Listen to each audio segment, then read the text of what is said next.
উত্তর দিনাজপুরে ফের জালিয়াতির পর্দাফাঁস। বায়োমেট্রিক এবং ট্যাব কেলেঙ্কারির পর এবার জাল নথি তৈরির চক্র।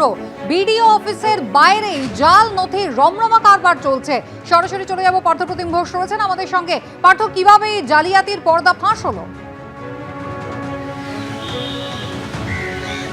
দেখো, উত্তর দিনাজপুরের চোপড়ায় এর আগেও কিন্তু একাধিকবার দেখা গেছিল যে এইরকম যে জালিয়াতি, সেই জালিয়াতি চক্র সামনে আসছিল এবং সেটা কখনো বায়োমেট্রিক বা কখনো ট্যাব, তুমি যে বিষয়টা বললে এবারে কিন্তু একেবারে সামনে এসে সেটা হচ্ছে খোদ বিডি অফিস, যেখানে বিডি অফিসের ঠিক বাইরে এরকম প্রায় 3টি দোকানে পুলিশ গত সোমবার দিনকে রেইড করে এবং সেখান থেকে কিন্তু বিভিন্ন নথিপত্র যেমন বাজেয়াপ্ত হয়েছে, দোকানের 4 জন মালিক তাদেরকে গ্রেপ্তার করা হয়েছে এবং সেখান থেকে কম্পিউটার হার্ড ডিস্ক বাজেয়াপ্ত করা হয়েছে।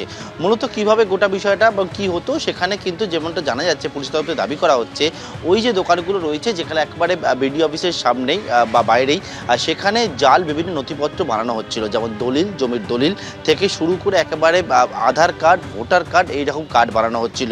পুলিশের তরফ থেকে দাবি করা হচ্ছে বিভিন্ন সরকারি যে প্রকল্পগুলো রয়েছে সেই প্রকল্পের সুবিধা পাওয়ার জন্য এইরকমভাবে বেআইনিভাবে নথিপত্র বানিয়ে সেগুলো একেবারে বিডিও অফিসে নিয়ে চলে যাচ্ছে, বিডিও অফিসের বাইরে নথিপত্র বানাচ্ছে এবং সেখানে গিয়ে আবেদন করছে এবং এইরকমভাবে নথিপত্র নিয়ে যেটা বেআইনি কারবার, সেটা করার জন্যই কিন্তু এই কারবারটি খোলা হয়েছিল, যার জন্য মোটা টাকা পেত এই জালিয়াতেরা। ইতিমধ্যে পুলিশ জানাচ্ছে যে গত মার্চ মাসে তাদের কাছে প্রথম যে খবরটি আছে সেটা হচ্ছে এডিএসআর চোপড়া, তিনি যে জমি জমার যে দলিলগুলো রয়েছে সেগুলো যখন পরীক্ষা করতে দেখেন তখন দেখতে পান যে এক্ষেত্রে দেখা যাচ্ছে যে জমির যে দলিল সেখানে মনে করেন যে জাল করা হয়েছে এবং তারপরে সেই অভিযোগের পরে একজনকে গ্রেপ্তার করা হয় প্রথমে গত মার্চ মাসে। তারপরে তাকে জিজ্ঞাসাবাদ করে আরও এক ব্যক্তিকে কিছুদিন আগে গ্রেপ্তার করা হয় এবং সেই জিজ্ঞাসাবাদের মুখেই কিন্তু এই যে ব্যাপারে খোদ বিডি অফিসের বাইরে এই যে জালিয়াতির কারবার, সেই বিষয়টা সামনে আসে।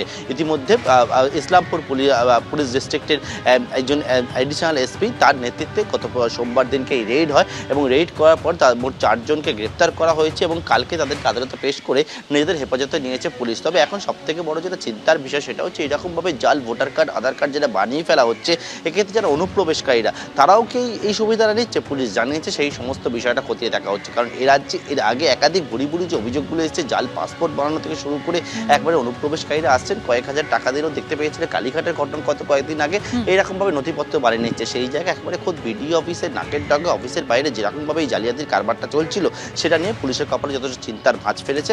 পুলিশ জানাচ্ছে সমস্ত বিষয় খতিয়ে দেখার কাজ শুরু করেছে, কত দূর পর্যন্ত বেশি সেটাও জানার চেষ্টা করছেন তারা। কুসুমিতা, ধন্যবাদ।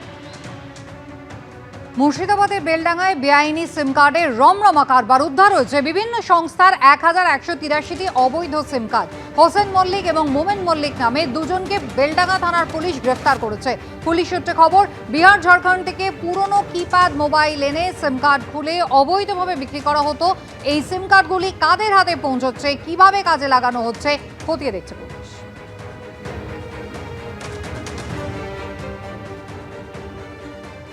কালকে অ্যাকচুয়ালি আমাদের একটা সোর্স ইনফরমেশন ছিল যে মজ্জমপুরে কিছু ছেলে আনঅথরাইজড ভাবে কিছু সিম, যেগুলো দিয়ে সাইবার ফ্রড হয়, সেগুলো তারা স্টক করে রেখেছে।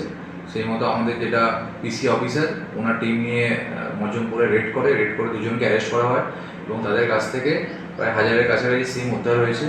সেই দুজনকে আমরা অ্যারেস্ট করেছি। তাদের নাম হচ্ছে মোমিন মালিক আর হোসেন মালিক। তারা 2 ভাই সম্পর্কে এবং তারা বেসিক্যালি বিভিন্ন জায়গায় ফেরির কাজ করে এবং সেখান থেকে যে কিপ্যাড মোবাইল যেগুলো হয় সেই মোবাইলগুলোকে তারা কালেক্ট করে এবং তার মধ্যে সিম থাকে এবং সেই সিমগুলোকে তারা নিয়ে বিভিন্ন জায়গাতে লোকেদের বিক্রি করে। তো আমরা আরও তদন্তের মাধ্যমে আমরা আরও কিছু নাম পেয়েছি, সেগুলোকেও রেড করা হবে। আজকে তাদেরকে কোর্টে ফরওয়ার্ড করা হয়েছে 7 দিনের পিসির জন্য। তাদেরকে পিসিতে রিমান্ডে নিয়ে এসে আমরা বাকি যা ইনভেস্টিগেশন যেগুলো করার সেগুলো আমরা কমপ্লিট করব।